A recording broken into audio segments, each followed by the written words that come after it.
Hi, everybody, and welcome to a special edition of Litter Media Live. I'm your host, Mike Smith. From time to time, our great sponsors of Litter Media, we have them in to talk about their businesses, and this is one of our great sponsors, Accurate Heating, Cooling, and Plumbing. Today, joining us, we have the Safety Director, Tom Hughes, also Residential Customer Supervisor, Service Supervisor, Amy Harris. They are special guests. Of course, Accurate Heating, Cooling, and Plumbing is our sponsor for today's interview. Don't forget to visit these folks. They have been serving our region for over 4 decades. I think I was 24 when you started out. But they are there for you. We were just chatting about some of the great services they have, which we'll be talking about during the service interview call. As we're looking at coming into the winter months. Again, Accurate Heating, Cooling, and Plumbing. Tom, this is, I think, our first chance to see each other. Welcome. It is. Thank you for having me. And Amy, I don't think I've met you personally, but I've seen your previous interviews with Dan. Welcome back. Thank you.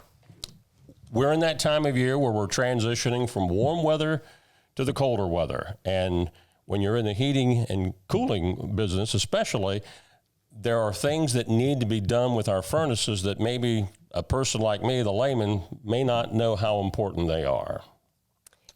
Yes. Yes, absolutely. A lot of times, we're creatures of comfort, right? Mm-hmm. We like to have, cold when we want it. We want to be hot when we want it, or warm at least. So, this time of year, a lot of things can happen and transition from on a safety aspect of having your unit serviced properly and making sure that, it doesn't malfunction, because it never breaks down in a convenient time, right? Yeah. It's always the time that, when it's in the middle of the night, or it's, when you got to go to work or whatever it might be. So, having general preventative maintenance done a lot of times is better. And then, of course, some people do. So later on, I can discuss, some of the little checklist of what to do if you do your own service, you're changing of your filters and such, or, Amy can talk about, some of the options we have for customers who want to kind of put that into the side and let somebody else, let the subject matter expert take care of it, so to speak. It's not just the functionality of the furnace and the heating and cooling system. It's also a safety issue in many cases. It can be, yes. Yeah. So what are some of the things that we need to be considering for this time of year as we transition? We're still in fall until mid-December. My favorite time of year. But it's going to start getting colder. Mm-hmm. Yeah, so with our inspections, we have 21-point inspections for your heating system, and then 21-point for your cooling system. We typically do those fall to winter for the heat, and then for your cooling systems, we do spring, summer. We go through a 21-point inspection to make sure they're operating to the top potential. We make sure you're staying current with your warranties, and as long as you are properly maintaining your system, it increases the longevity of your unit itself. Mm-hmm. Something we were chatting about before we went on the air, and I've promoted this on your commercials that I do here for Litter Media for some time, is the maintenance agreement, where you come in a couple of times a year between seasons generally to make sure that you're not seeing something that's a problem before it becomes a problem. Yes, we offer 2 different types of service agreements. We offer a gold plan and a silver plan, and you can call us at any point and we can go over in detail what all those include and how they can benefit you. Because again, we don't oversell. So if you have a warranty, you don't need our top tier package. And we want to express that to our customers that we want to do this for your safety first, and then of course to maintain your warranties and maintain your system. Tom, you alluded to some things that people can do, some tips. Of course, changing the filter, that's probably the most repetitive maintenance thing that the average person can do. And is that a recommended change every month? Some of the filters you get in the store, they say, well, they last for 3 months, but is that advisable? Each unit, each manufacturer has a little, different recommendations, but a lot of times they are monthly. Mm-hmm. Sometimes they're quarterly, but it depends on where the filters are at. So one thing I always tell people is be mindful of, there's a thing that we call risk assessment. A lot of times when people work at places, they have, someone in the safety department that's always looking out for them and promoting safety. But a lot of times as homeowners, if we change our own filters and we do certain things, we don't think about it. We just do it. And, what risks are involved? Are you going up into an attic? Mm-hmm. If you're going up into an attic and you have a situation where, you pull down the attic ladder, well, when's the last time you used it? What's the weight capacity of that ladder? If it's a home that you just just recently purchased or something like that. So there's a lot of different aspects of safety. I like to say, take a minute to think about, are you going outside? If it's, something you're doing outside, if you're going into the basement, lighting, stuff like that, which we can talk more about later. But yeah, there's always a safety aspect when it comes to, general maintenance of your units. I think also, with filters, your home comes into play. Do you have pets? Do you have more than one dog? Did you just recently do construction? Do you have drywall dust floating around? All of those things can speed up the usage of your filter, so would need to be changed faster. So you got to kind of pull your environment into play too when it comes into that. It seems like there have been times where maybe the filter was dirtier than other times based on it was real dry outside, and dust is like when you mow the yard and there's dust all over the place. Does that contribute to that too? It does. It really does. It just, the environment impacts it so greatly. So you're kind of at the mercy of what your home life is like as far as how frequently you do have to change them. And, it's like I live in an area that, surrounded by cornfields and soybean fields. And when they're harvesting, everything outside the house gets covered, but also, that stuff is brought into your house. And there's sometimes those filters need to be changed more often, or that maybe select a different type of filter, that's a more useful for that environment wherever you live. If you live in a city, you wouldn't have that problem. So there might be different environments that kind of can take consideration. What if somebody is, maybe their unit is older? I know with anything mechanical, there's no guaranteed it's going to last X number of years. Right. So what are things that the average consumer can be doing to, hey, that doesn't sound right or that doesn't look right? Are there things that they should be looking for other than just changing a filter? Yeah, I mean, I think, sight, sound, smell, those are all big key factors in it. Like, does it sound different than it did last year? Are you hearing mechanical noises that you didn't hear the year before? And then, of course, taking ownership on, for example, your outdoor unit, making sure it's clean around that area, making sure your weeds aren't overgrown, making sure your dogs don't go to the bathroom on them. There's a lot of things that we do that impact that stuff and that we can be alerted to whenever we're looking for those noises, sounds, smells. On the maintenance calls, the routine maintenance calls as far as the package, I always appreciated your techs when they come in. I mean, they go down through what they've done and they word it in a way that I can understand what they're talking about, Tom. Sure. Yeah, it's, one of the things is when you're dealing with different levels of the customer base, making sure they understand the importance of what we're doing, why we're there. And also I like to just insert that, we talk about safety when it comes to the technicians and making sure that, they're doing risk assessments when they're in your home, making sure that, if they're going up into your crawl space or the basement or whatever, or outside and slip, trips and falls and those kind of things. You mentioned, like, a lot of people think when you change the filter, are you wearing a dust mask? Because if the filter is pretty dirty, it comes out, that dust can come out. So no, those are things that our technicians are geared to, and they'll let you know what they're doing and why they're there. One of the things that we did, golly, I think it's been several. Everything is BC before COVID. Yeah, that's true. To help remember how long ago we had a generator that you folks put in, a Generac for us.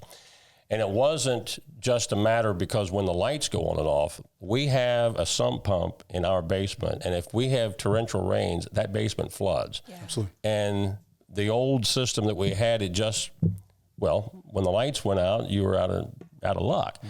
And that generator was the reason that we put that in. And there's a lot of safety factors because we use propane to power the generator. So when your people come out and check the generator for that routine maintenance, I'm assuming that they're looking at all of those factors that makes that generator run. Is that correct? Yes. I mean, it's initially it's a internal combustion engine. So there's things that have to be checked, like oils and filters, and just like you would in your automobile. Mm-hmm. And I always the generator is your last dance when it comes to if there's a situation where you need that power. And so obviously there's a fuel line going into it, so leaks and those kind of things, and make an overall condition.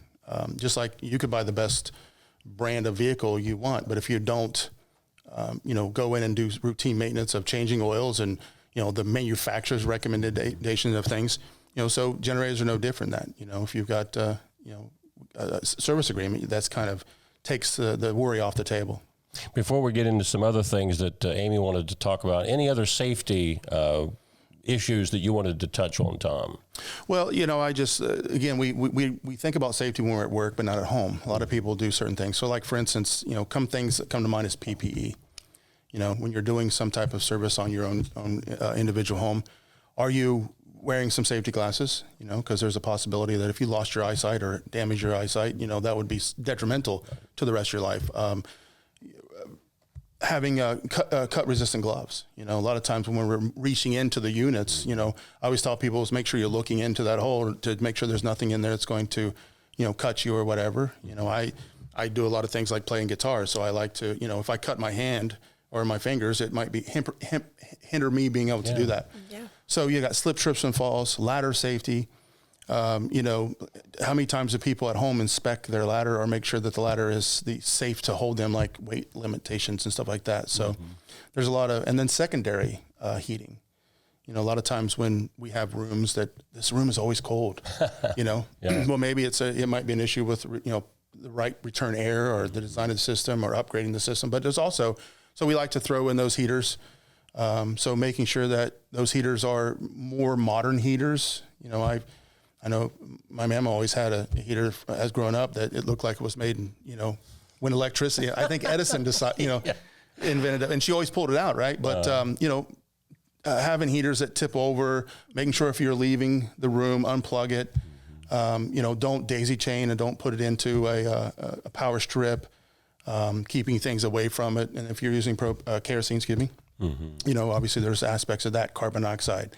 We just went back from daylight savings time, right? Or we went off of daylight savings time, and they always recommend checking all the batteries in your carbon dioxide detectors and your smoke alarms. Well, those kind of things are things we should do to be good stewards of home ownership. Right. So that's so there's a lot of different safety aspects you think about that at work that you don't think at home. So just kind of take a moment and think, what do I need here? Hand tools, inspection hand tools, things like that. Amy, I know that I've always heard in 40 plus years of broadcasting when we've gone out to do business remotes, that, the sale is all that some businesses are interested in. But if you don't have the service, your customers don't come back. And I know that Accurate has been so big on service for many, many years. Yeah, the customers are the most important part of our business. The amount of calls that we get daily for no heat situations, and that can be detrimental to some people. No cooling as well, but our focus is the customer. So that takes priority over everything else. We want you to have a service agreement. We want your system to last longer. We want your warranty to be upheld. We want you to have that energy savings. But more important to that is we want you to have a safe, comfortable home to be in. Some neat things that you're doing as we get closer to Christmas. Yeah. You want to talk about some of those things? So we are doing giveaways for the full surrounding areas. So we service Ross, Fairfield, Licking, Pickaway, Fayette, Clinton, Pike County. So we have a large service area, but we're giving away a few different furnaces and water heaters for the season for those in need. So we have application process for that, and you can get a hold of anyone at our offices, and we can get you the application to fill out. We are hoping to draw for that November 20th, maybe later for the HVAC side, but the water heater for sure we're going to draw for that on the 20th. So give our offices a call so we can get those applications if you know of somebody that is in need for the season. Okay. Anything else coming up for this time of year? I don't have anything else. Do you have anything? No, again, I just, there's, one of the things that I like to point out is if when the service technician arrives, making sure that you let them know of any potential hazards. Like if you have pets, put them away. Try to restrict access to that, so that way, like she had mentioned on the outside units, keep them cleaned up and stuff. But even inside, if you're going to the area where the furnace is at, maybe have a nice lit area if you can, and making sure there's no trips and slips and falls potential and stuff like that. Working together with the customer to make sure that when our technician arrives, they're going to do everything they can to keep themselves safe and keep you safe, but also helping them in making sure that they're safe while they're in your residence. I would also add a couple things too. Never use your oven for heat source. I know it can be cold, it can be challenging, but it's just not a safe heat source. And then along with that too, if you hear or are concerned that you have carbon monoxide, call the fire department immediately. You can give us a call after you exit your home, but call them first. Your safety is priority to us. That's an excellent point. Yeah, Tom, you mentioned the old kerosene heaters. Yeah. We used to use those when I was in the house as a kid, and the carbon monoxide that comes out of that, I would hope that if you have to use those, please make sure they're functional. Absolutely. And there's still some people using them, and they're tried and true. They love the heat. They love the, there are even some residents that still have fuel furnaces. I'll be honest with you, I still have a fuel furnace in my house. Is that right? Yeah, it's only 3 years old. It's a new one, and to convert over, so it would have been, so, and this was before I came to work at Accurate, so I didn't get that discount.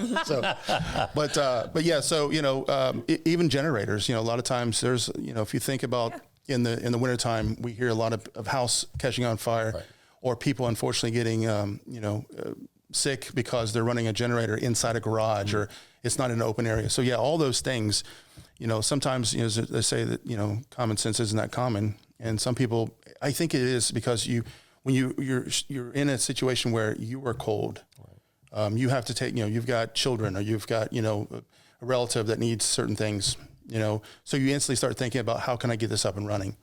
So take a minute or two to make sure that you're doing it the safe way, the right way, and not cause any ramifications afterwards, because no one goes to the emergency room going, man, I'm glad I did that. Right. It's always regret. And then of course, if you have a situation where you lose your home, I've had friends lose their homes because of fire and stuff, and I've seen those, and we've all had experiences with, someone getting hurt at home, falling off a ladder or whatever.